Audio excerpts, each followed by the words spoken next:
I'm Erin Bird, and I've been leading Fair Trade Calgary for the past 5 years or so. And our big goal is to get Calgary designated as a Fair Trade town.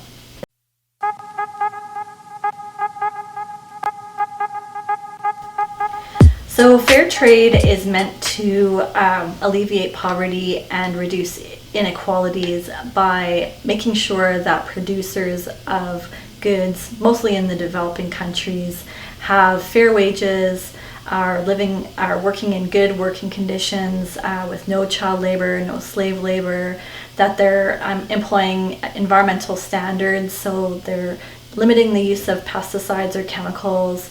They have responsible waste practices. There's no genetically modified organisms that can be certified as fair trade. And they're giving back to the community. So there's a fair trade premium that goes back into investments for the community, and it's democratically decided on by the cooperative board. So all of those things have to be done in order for something to qualify as fair trade. And the other thing that's really important about the Fair Trade International certification is that it's 100% of the product is audited 100% along the supply chain. A lot of people get these terms mixed up. Fair trade is really about those standards that I was talking about, and has to do with how much the worker is being paid for the product. When you're talking about free trade, that's about how products move across borders and what sorts of taxes or duties are placed on them. And when there's free trade agreements between different countries, then there's less restrictions placed on any of those items, which can definitely be a good thing. It's enabling more trade between those countries. But it also often ignores the fact that there are true costs to environment and to the society and to the economy of those countries in allowing restrictions to be lowered. And so we have to be really careful when we're talking about free trade that it's not unduly penalizing one country for obtaining a good from another country, or unduly benefiting one country. And that's kind of the basis of colonialism, which I think a lot of people agree was not the right way to go about exploiting natural resources and people in different countries. So we really have to consider the intent behind why we would want free trade between certain countries and make sure that it's mutually beneficial.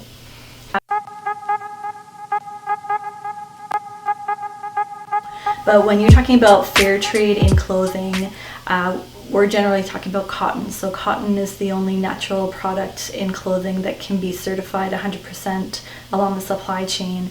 Cotton, the growers of the cotton would be, cooperatives, and there's a really common woman cooperative, Chetna Project, in Nepal it's in India, that produces cotton, grows cotton, and the pickers are all belonging to that cooperative. It's mostly women-run cooperative, and they all share in the profits or the price of how that product is harvested and then sold to factories.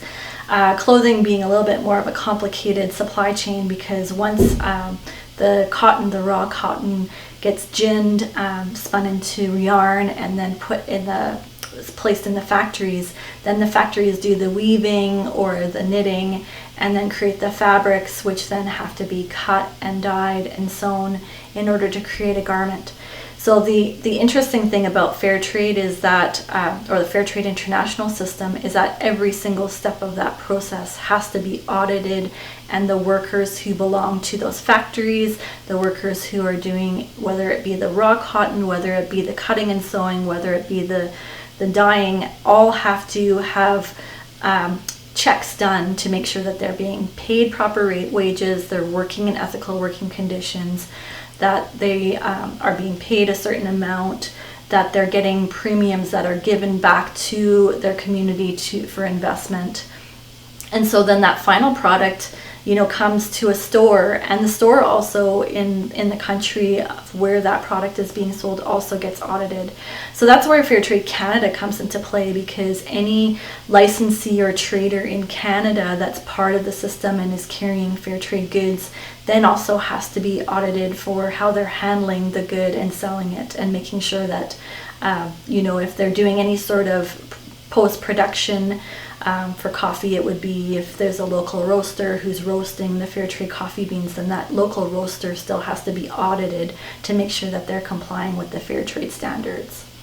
So I'm not sure if I exactly answered your question, but it does depend on the product, and really, it's about how at each step of the processing of a certain good, is everybody being treated fairly, paid fairly, using the proper environmental standards. Like, for instance, in clothing, there's huge water consumption and chemicals that go into dyeing.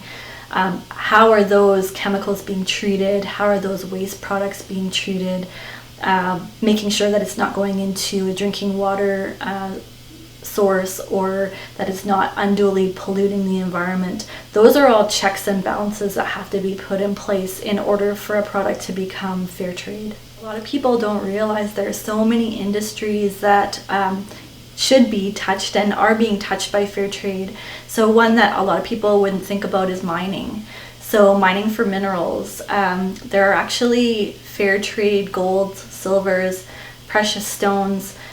There's a Canadian company based out of Toronto, and they're called Fair Jewelers or Fair Trade Jewelers. And they sell fair trade gold, fair trade silver, fair trade sapphires.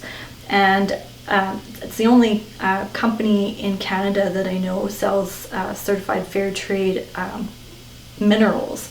But there's huge, anyone who's seen Blood Diamond will know that there are some huge human rights atrocities that happen in the mining industry, and fair trade is attempting to ameliorate the conditions for the workers in all industries. So mining being one that a lot of people don't think about.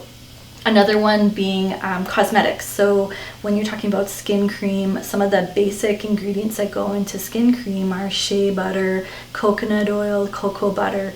Those are all raw materials that are generally coming from developing countries, a lot of African countries, or even in South America, some countries, or Asia for the coconut piece of it. So, there aren't a great variety of brands in Canada that carry fair trade skincare, but Karité de la Pointe is one based out of Montreal, or I'm not sure if it's Montreal, it's in Quebec, where they have fair trade body skincare. And I just bought something at 10,000 Villages that was from that company, and it has a fair trade mark on it. I should have brought it with me. But skincare is another big one. And, even a local maker here, Lowen Skincare, they've started trying to source some of their raw materials, even essential oils like lavender and vanilla and jasmine, all of those different essential oils that go into cosmetics. Those generally come again from developing countries as well, and it's really important to make sure that every single ingredient employs fair trade principles.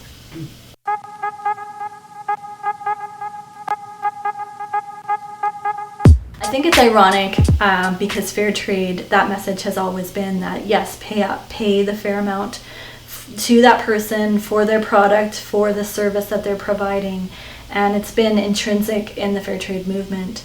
I find it ironic that people don't seem to really listen to that message until it starts to personally affect them. And so you'll notice that, a lot of it has to do with how a person identifies and how they feel excluded from the rest of society. And I think that's what's bringing to light some of these injustices. But that doesn't mean that these injustices just happened overnight. And I think everyone can agree that these injustices were the work of, decades of injustice that have accumulated, and now we're just starting to, I guess, clue into it. It seems a little bit ironic in a way. I think, yeah, we should be speaking up about this. We should have been speaking up about all of these issues a long time ago. And I feel, and it's the same with other issues like bullying or pride and making people feel excluded for being different or feel excluded for not complying with what society's norms were at the time. And that peer pressure used to be more prevalent, and now I feel like more people are proud to be individuals, proud to have different thoughts, proud to speak up and call somebody out when they don't think that person is doing something that is right. And it's amazing. It's actually amazing that we're in this time and that we're feeling comfortable to be loud and be proud and say what we need to say and, be damned with the consequences, because my opinion matters just as much as the next person's. And I think it bodes well for fair trade, because our movement has always been about that. We've always wanted to empower someone who may not have an equal voice. That's really what it's all about. It's not about, helping somebody or paying for somebody or doing something on behalf of somebody. It's let's recognize and acknowledge that we have this necessity to rely on other people in the world, and let's appreciate that and let's treat them like our neighbors, like our partners, because their lives matter just as much as our lives. So I'm actually really happy that this has all happened. I mean, it's bad news because it's been a lot of violence and a lot of unrest and a lot of churn, but sometimes that is what's needed. Revolution is sometimes what's needed in order to create a better world.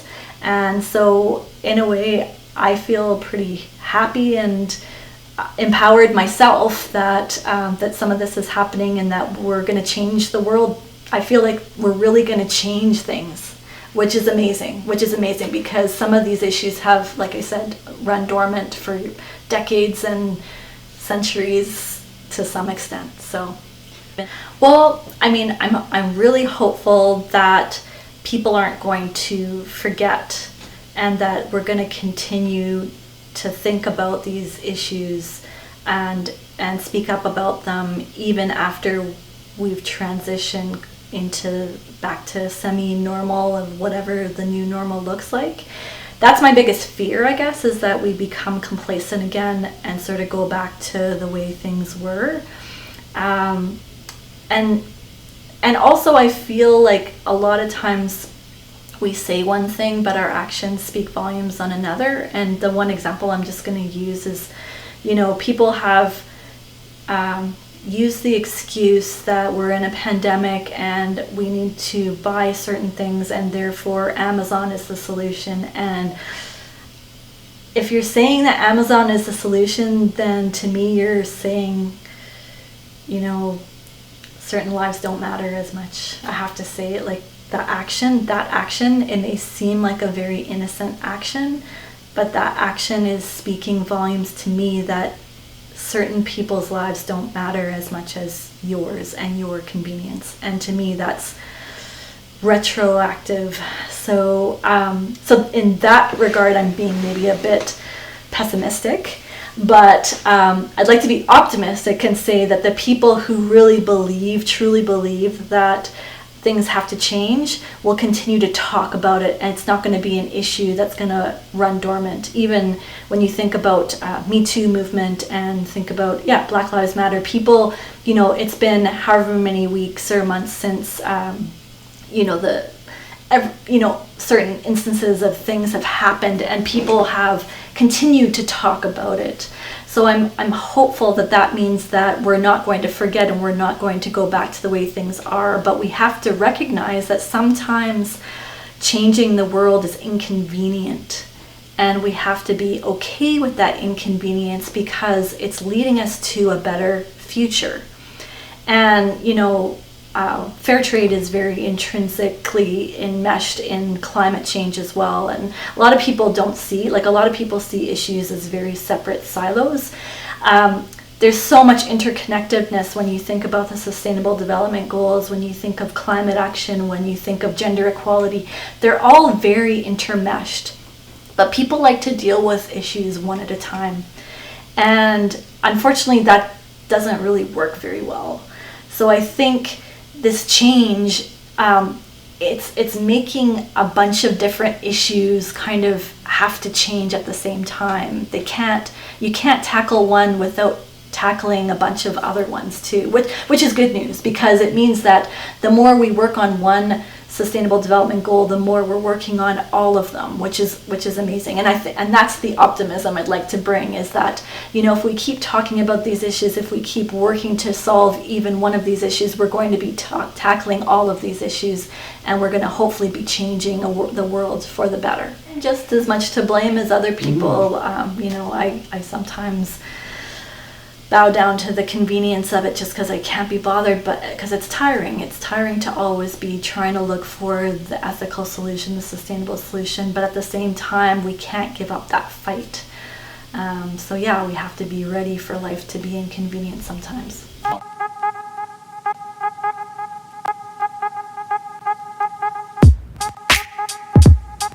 So with all of the things happening with the pandemic, we have really tried to pivot the way we're doing our advocacy work. So as you know, we're trying to become a fair trade town. It's been a bit of a long haul. We've been working on it 3.5 years, almost 4 years, and we're still a little ways away from getting that designation. And that's the first call for action, is that if people, if this resonates with people and they want to get involved, we could really use some more people helping advocate. And that means going to talk to counselors, going to talk to businesses, helping talk to some of our business initiatives, and trying to get more support for fair trade, especially in restaurants. And I know restaurants are hit really hard right now, but we could really use some more voices in telling restaurants that it's better for them to offer fair trade choices. It's more sustainable for them, and it's what consumers want. It's what customers want. And then our government, we're trying to enlist support from counselors at the City of Calgary to really help push this Fair Trade Town designation over the finish line. And what's been really amazing during this pivoting is we've been doing a lot of stuff on social media. We've been doing Instagram Live interviews, and borders or provinces have not mattered. So we've been able to have interviews with people in Toronto or people in Vancouver, other parts of the world. And so it's great because we've really opened up our network so that we're able to cross-promote across the whole country. And I think what a lot of people think about when they think of fair trade is that, this is a product that's grown in another country, that's helping a producer in another country, but it's not really helping a local economy. And that is totally false. Most of the brands that carry fair trade, or the stores that carry fair trade, are all local stores, local Canadian brands. Some of the most popular fair trade brands are Canadian brands, like Camino Chocolate is based out of Ottawa. So you're supporting local Canadian brand as well as international producers that are empowering their communities to grow stronger. So we've been actually doing a lot on that front, just trying to get more of that connection between what fair trade is and how it's supporting both the local and global economy. We've managed to get a number of interviews or just short meetings with some of our city councillors. And that's been partially due to the fact that former Member of Parliament Kent Hare is now actively helping us campaign to get our Fair Trade Town designation. So he's been able to facilitate us having additional meetings with councillors to really talk about how we should be pushing this campaign forward. And, rather than providing a rubber stamp yes vote on a notice of motion at the end of our campaign, we want councillors to get actively engaged in the campaign as we're trying to get to the finish line. So we would love councillors to introduce us to businesses in their ward, to help us talk to communities or people in their ward, to get that word out so that it's not something that they're just going to check mark at the end, but that they're actually engaged in why this is important, both for our economy as well as for social and environmental reasons. So we've been really happy to be able to meet. We were able to meet with Councillor Woolley just the other day and Councillor Drew Farrell. And I have to say, Councillor Drew Farrell was very supportive of the Fair Trade Town campaign. She has offered some help to us, and we'd like to see more councillors step up and take a more leading role in that in their ward. So that's where we could really use more bodies to help us do that advocacy and reach out to their councillors, maybe help us set up some meetings. And, Kent's able to do a certain amount, but it also speaks volumes to have a constituent in one of the wards speak to their councillor directly. And a lot of councillors are receptive to that, so that would be a great help. The other thing is, as I mentioned, the social media cross Canada type thing. In July, we're doing a partnership with Fair Trade Canada, where we're going to be doing interviews on social media with different brands and different fair trade producers. And so it might be finished by the end of July, but hopefully we'll be able to have some of those videos up that you can refer back to if you wanted to, remember an insight or hear the story from somebody. And we'll probably be doing some follow-up on that in August. And then as we get into September, we'll be thinking more about students and how to support youth in whatever way they go back to school. There's Fair Trade Campus Week that happens more in October this year. So we really want to get students actively involved. And student voices are so loud when it comes to making change. I really appreciate any youth who wants to get involved on our campaign. We don't have any age limits, so it doesn't matter how old you are, it doesn't matter how young you are, it doesn't matter how you identify. We will take you as a volunteer, and we will appreciate you because we're all one big integrated community that is all working for a better world. So please reach out to us. You can reach us on email, fairtradecalgary@gmail.com. Our website's fairtradecalgary.com, and we're on Instagram, Twitter, Facebook, LinkedIn. Talk to Addie. He can find us. We're just trying to get out there and extend our reach as much as possible. So we appreciate anything that anybody has to offer. Awesome.